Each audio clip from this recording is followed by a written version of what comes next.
Welcome to Dirree Barnootaa YouTube channel. I am Naol from Finfinnee University. Baga nagaan gara YouTube channel Dirree Barnootaa dhuftanii Naol University Finfinnee irraa.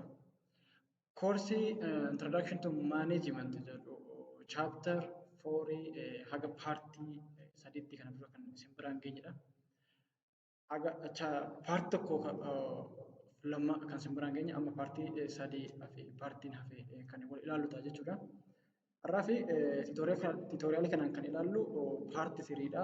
Gara tiitoriyaalii keenyaa darbuudhaan dura warri YouTube chaanala Dirree Barnootaadhaaf haarawaa taatan YouTube chaanala Dirree Barnootaa subscribe gochuudhaan maatii YouTube chaanala Dirree Barnootaa ta'uu hin dagatinaa isinii jedha gamanumaanii. Har'a kan nuti tiitoriyaalii kana keessatti ilaallu waa'ee departmentation by product line.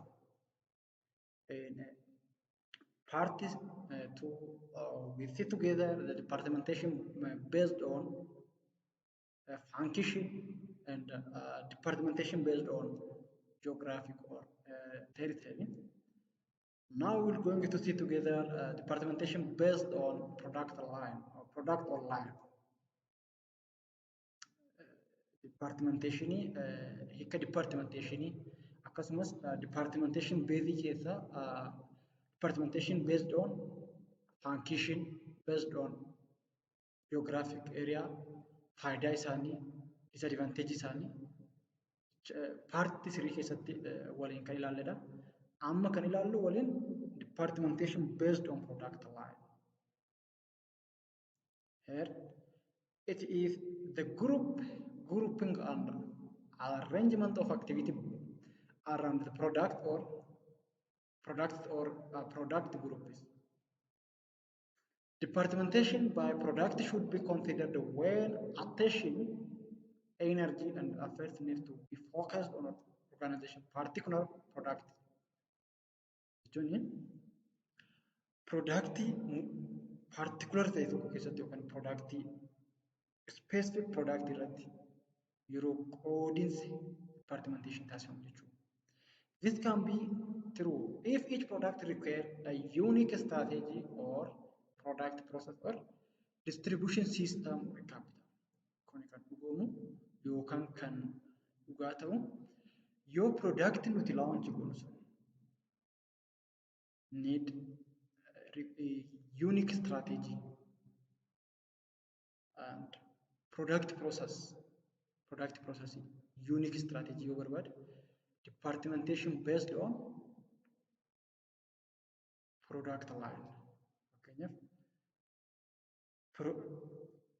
product tokko oomishuudhaaf let we say departmentation yoggaa jechuun fakkeenyaaf product kirbittii ajan inni biraa saamunaa ajan for those products we have to depart it because they require a unique strategy, unique process, different process.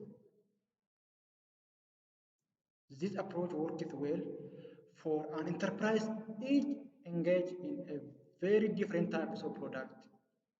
For example, textile product, nylon product, woolen product, silk product, cotton product. They need their own unique strategy, product process, unique resource, and distribution system. In such type product, we have to depart it based on the line of product. For in case of petroleum, crossing diesel, electronics, radio, TV, computer, we have to depart it based on their product line.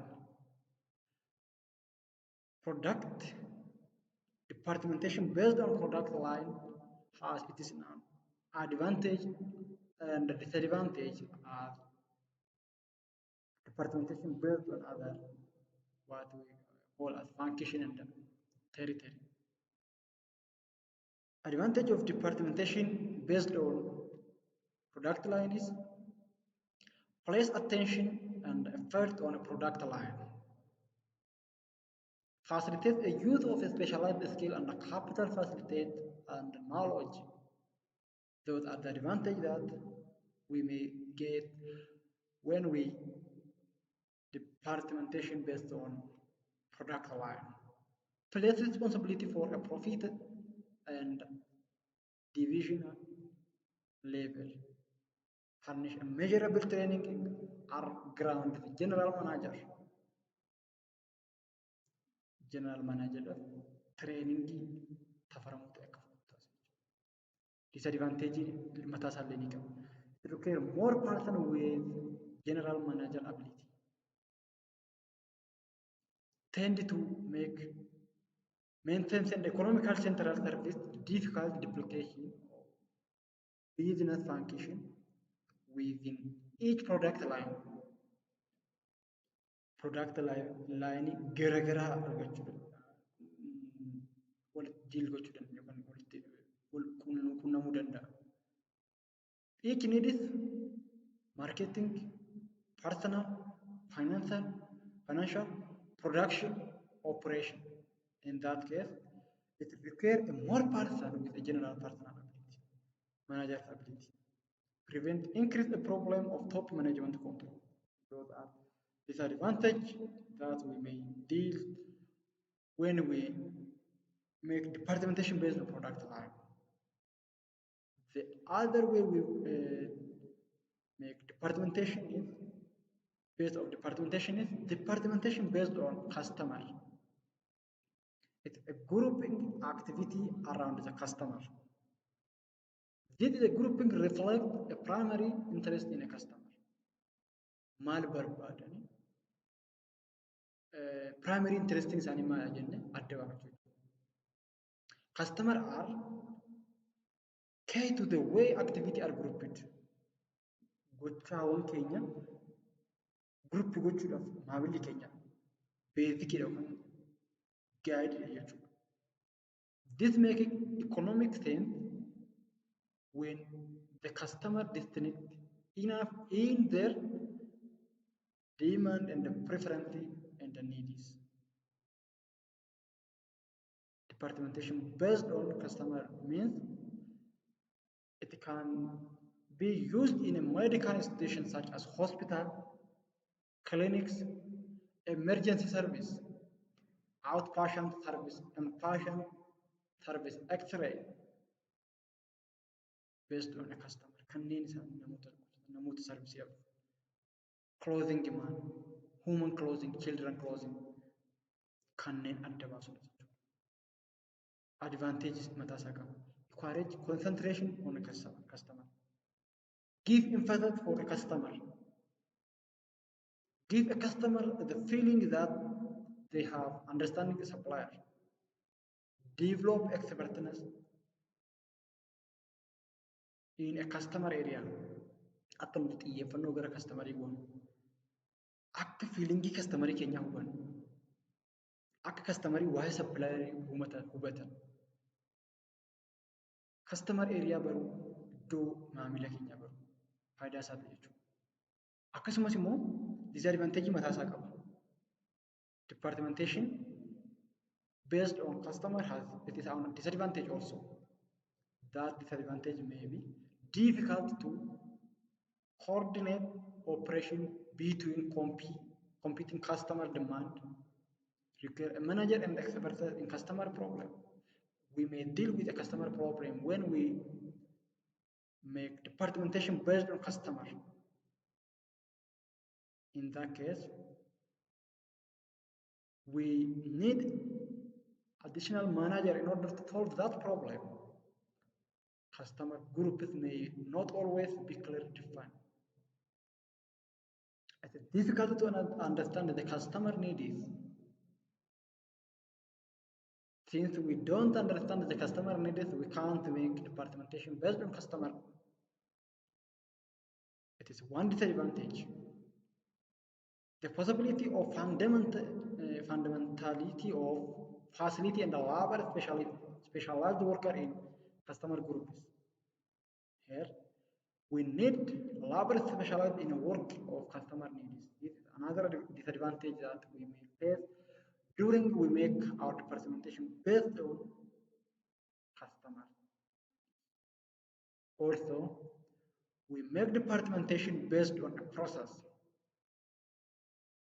In order to make something, we have to pass through some step, some procedure.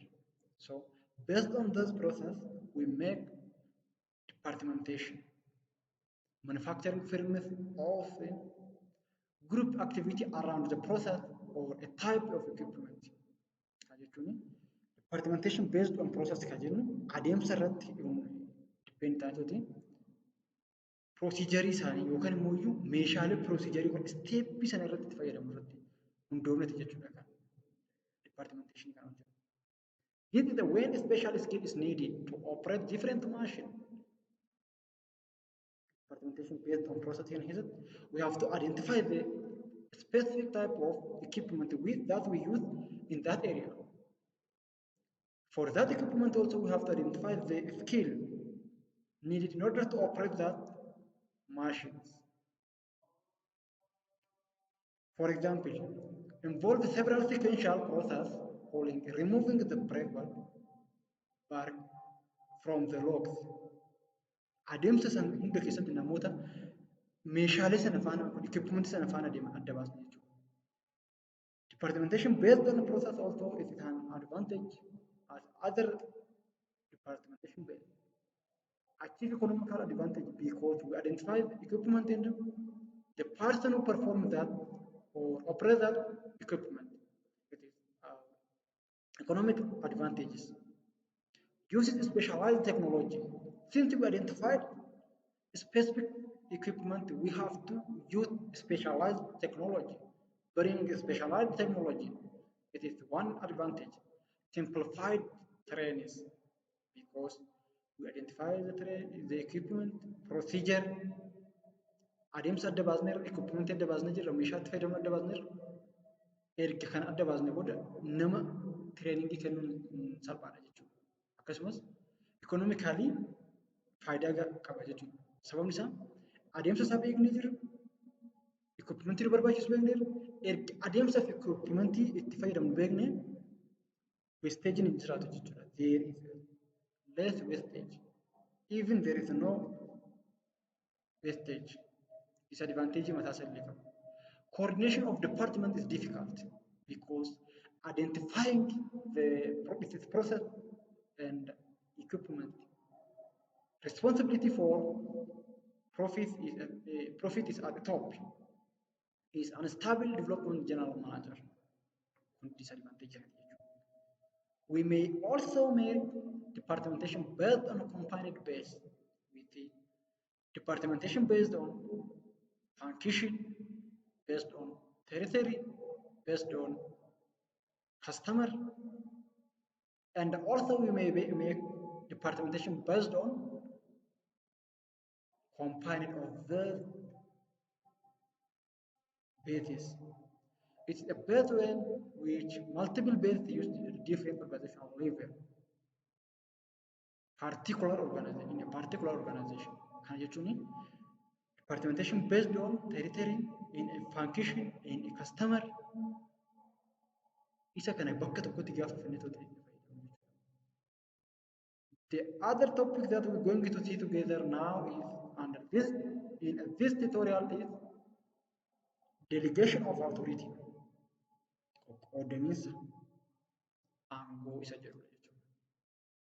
In order to define the delegation of the authority, what does mean authority? How we define authority?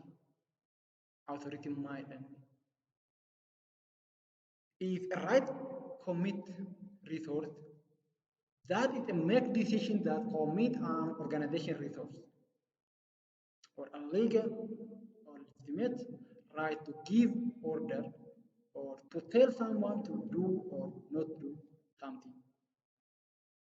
Authority jechuun wanta tokko hojjedhu hin hojjetin isa jedhu aangoo nama tokkotti nuti itti dabarsitooti karaa itti dubbannu argachuu jechuudha. Is a right to make a decision. Murtee erga murtee dabarsu. Carry out the action. Direct other in a matter of relate to duty and the goals. Namoota biraa ajaju. Carry out the action. Direct other. Did it what we call authority. Authority is a formal right of a superior to command and compel his subordinates. Fakkeenyaaf isa authority jedhu fakkeenya namuu ilaallu. Let I am manager in Awash Bank. I have the authority to give order to tell something, to do something. Namoonni maal akka hojjetaniif natu ergaa dabarsa jechuudha. This is my right to make a decision murtee dabarsuudhaaf ana jechuudha. And also it is a right formal to me in order to command my subordinate. Namoota nafaan hojjetan ajajuudhaaf kana godhu. Ati kana godhu. Har'a ka'iitii ati ala ba'iitii kastamariidhaaf buukii bani, dabtara bani, akkaawuntii bani. Isa jedhu this is my authority. It is a right to make decision in my corner. This is all about the meaning of authority.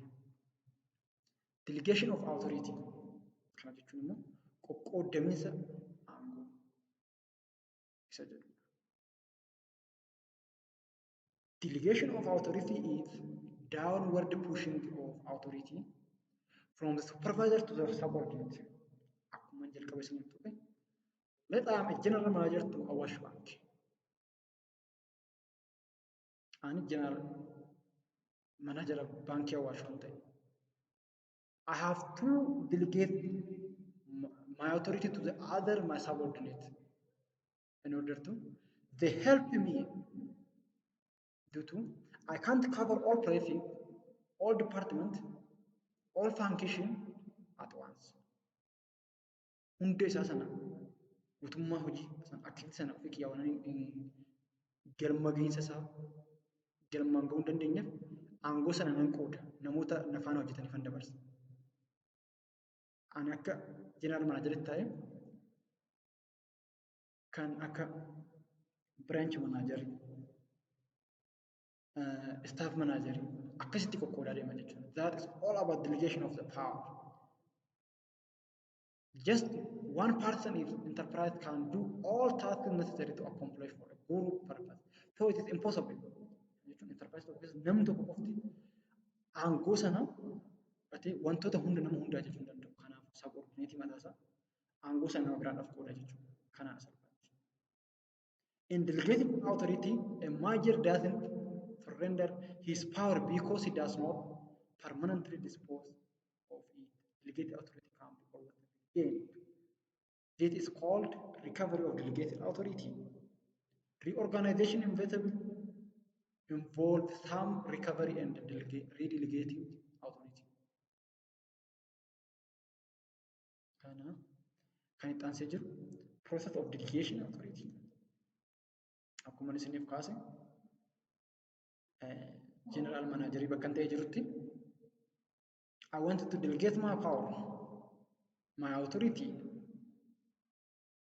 In order to delegate my authority, I have to pass through some steps. Delegation authority has a following steps. Let we see those steps and how we're going to arrange the steps. The first step is assigning the tasks or assignment of the tasks or activities. Specific tasks or duties that are to be undertaken are identified by the manager for assignment to the subordinate. Hojii kam eenyuuf akkan kennu? Taaksii kam nama kana eenyuuf akkan kennu? Isa sanatti adda baasa jechuudha. Assign the tax. Then delegation of authority. Hin dabarsa jechuudha nama sana. I wanted to inform the person who I wanted to give that authority, and I delegate that authority to that person in order to subordinate to complete the duty or task. The authority necessary to do them should be delegated by the manager to the subordinate. A guideline for authority is that it be adequate and complete tasks, no more and no less. Kan xiqqaas kan ta'uu qabu. Or how we delegate authority. Then acceptance of responsibility. Now I delegate my authority to my subordinates. Asirratti I am general manager to Awash Bank, and my subordinate Milky maybe my subordinate who I wanted to delegate my power to him. For the power I delegate to him, he may give or he may give the reaction to the acceptance of that responsibility. This template of the obligation is carried out by one assigned duty to the best one's ability. Responsibility is not delegated by manager to an employee, but employee become obligated when assignment is accepted. Kan jechuun taaksiin dabarsee kennisaniif taaksiin hojjetan dabarsee kennisaniif hojjetaa sanaadha jechuudha. Bakka kiyya sana kan iddoo wanta sana hojjetu. I'm not responsible for that task. Rather, the person I delegate my power is responsible for the task that I delegated to him. The other one is creation of accountability. I have to create accountability for the authority I delegate to that person. The person that accept that responsibility may have to accountable for that activity. Now, I delegate my authority to my subordinate Milky. Milky have to accountable for that responsibility. This is how we create accountability. And also, delegation or authority delegation has its own importance. Kana jechuun qoqqoodinsi aangoo faayidaa qaba jechuudha. Organization tokkoof yookaan nama dhuunfaa tokkoof faayidaa mataa isaa qaba jechuudha. Fakkeenyaaf akkuma isiniif jedhe ani hoogganaa jeneraala yookaan jeneraal manaajarii baankii Awaashii hiriyaa koo milkiidhaaf yemmuun aangoo sana irraa iddoo hunda qabee kabar godhee waan hojjechuu hin danda'amneef gaafaan paawar diligeet godhuuf yookaan isaaf dabarsu paawarii biraa. Till I'm general manager and I want to give some power authority to him. Iddoowwan hedduu waan baay'ataniif iddoo murtaa'aa isaaf hin kenna. Overloading irra ture sana mucaa saniif hiriyaa keessaniif ammoo dabarsu. This is the one importance of delegation. Qoodinsa aangoo. It is really on the manager from his or her heavy workload. Akkuma nama isiniin jedhe jechuudha. Ba'aa guddaan guutummaa isaa kabar godhee jiru sana hiriyaa kiyyaaf gaafan kenne. The heavy load is decreased from me. The delegation that I carry out is decreased from me. Delegation frees a manager from some time-consuming duty. May I expend all of my time on performing that delegation, but after I delegate my authority to my subordinate, I may get some free time. This is the importance of delegation of a power. It leads to the better decisioning of murtee gaarii dabarsuudhaaf faayidaa qaba jechuudha. Since subordinates are closer to real firing line the activity of and the problem than supervisor. decision of murtee gaarii dabarsuudhaaf qoodimsi aangoo bareeda jechuudha. It is speed up decision making. Kana jechuun aangoo overload irra ture sana nama biraadha dabarsee kennuun koo murtee fudhachuudhaaf waan biraati irratti murtee fudhachuudhaaf yeroo gabaabsa jechuudha. Speed up akka saffisaan fudhatu. Decision made up by lower level manager usually are a timer than go through the different line of management. That is important of delegation of authority. It encourages the development of professional manager. Kana jechuun ani aangoo koo general manager ture sana delegate my power to my best friend or my subordinate Milky. Milky also gave experience to lead as whole manager in other cases. He gets professional manager in a wonder. And also it creates the organizational structure. This is all about advantage of delegation of the power and the meaning of delegation of the power of authority. Now we're going to see centralization and decentralization. I'm sure that those two terms are not new for you. Centralization and decentralization. Haaranatti fakkaatu termiin kun wal lamaan civic irratti ilaaltanii jirtan. Haa ta'uti garuu in a case of management context, we see it now. The term centralization and decentralization refer philosophy of organization and the management that focus on either selective concentration or centralization or dispersal or decentralization of authority within organization structure, selective concentration or centralization, dispersal or decentralization. You can easily understand here. Selective concentration is centralization, dispersal, decentralization of authority. Concentrated authority is what? Centralization. Dispersed authority is decentralization in the organization structure. Centralization or decentralization is relative to the concept applied in organization. And they are a tendency to delegation of authority. Akkaataa nuti qoodinsa aangoo itti taasisnu jechuudha. Waan biraa miti. Centralization yoo jennu naannoo murtaa'aa tokko qofatti specific yommuu ta'e jechuudha. Concentrate yommuu ta'e jechuudha. In a case of centralization, the authority to delegate our power is very wide and it is partially decentralization is the extent to which power and authority are systematically retained by top manager when only the authority of delegation is at hand of the top manager only.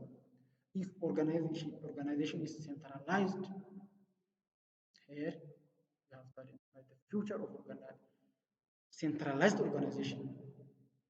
Decision-making power is remain at the top. Participation of lower manager in decision-making is very low.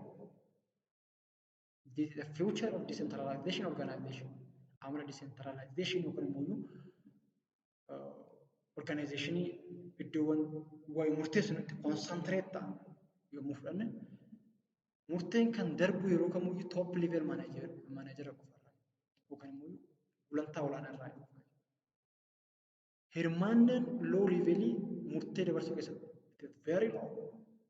Baay'ee xiqqaadha. Decentralization jennu immoo organizational context yommuu ilaallu it is existent to which power and authority is systematically dispersed, delegated throughout organization to the middle, lower, and the top. Iddoowwan sadiin kanatti authoritiin haala wal fakkaataa ta'e yommuu inni decentralized ta'e jechuudha. such type of organization is very nice to the employees because employee at every level of organization can has opportunity to make the decision in a case of that organization. In decentralized organization, decision-making power is pushed down and low-level manager actively participate in the decision-making process. That is, they are not only called implementation, but also the decision-making. Kana jechuun implementation qofaa fi miti kan isaan hirmaatan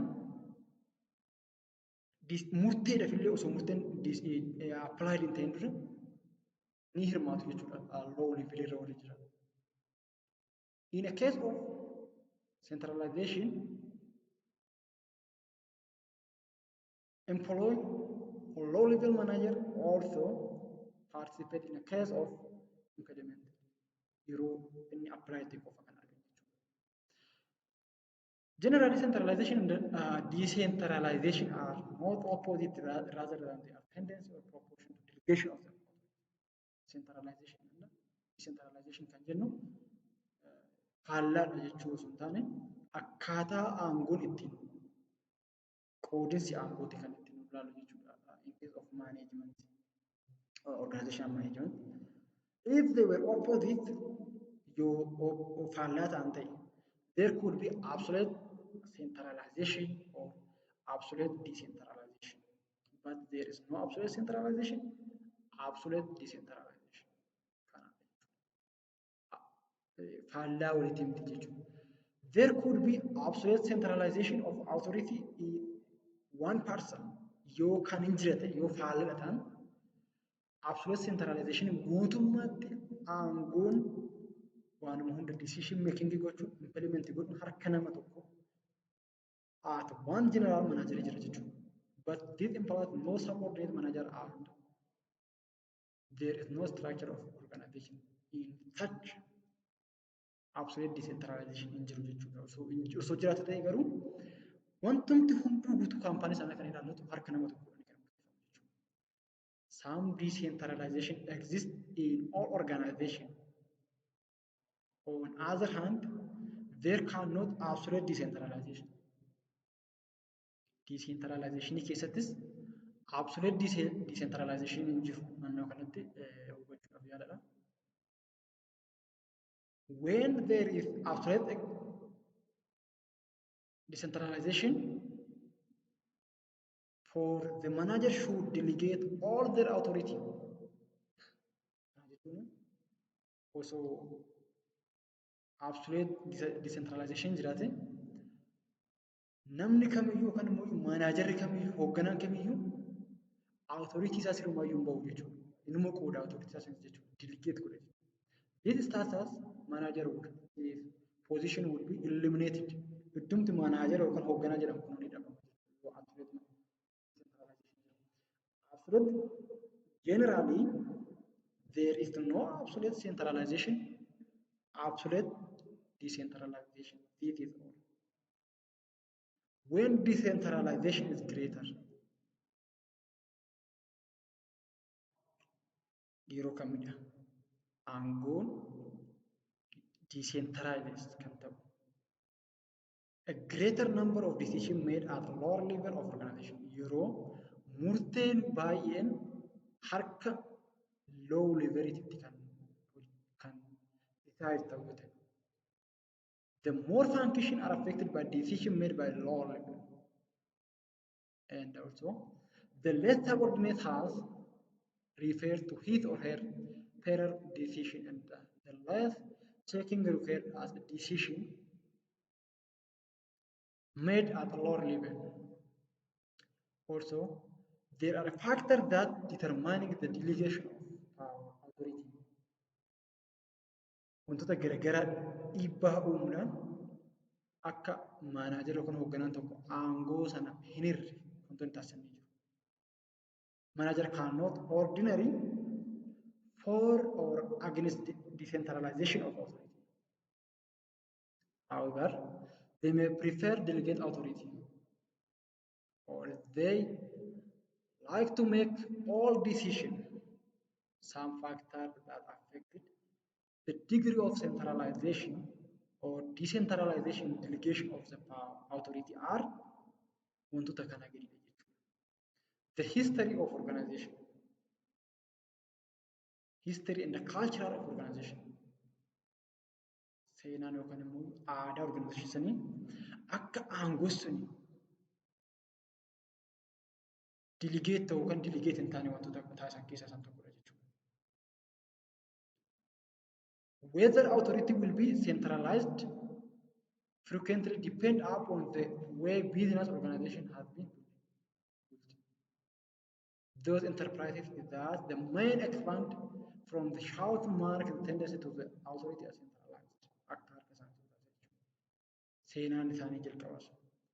Also, the nature of decision haalli isaan itti murtee dabarsan akka wantoota delegation of authority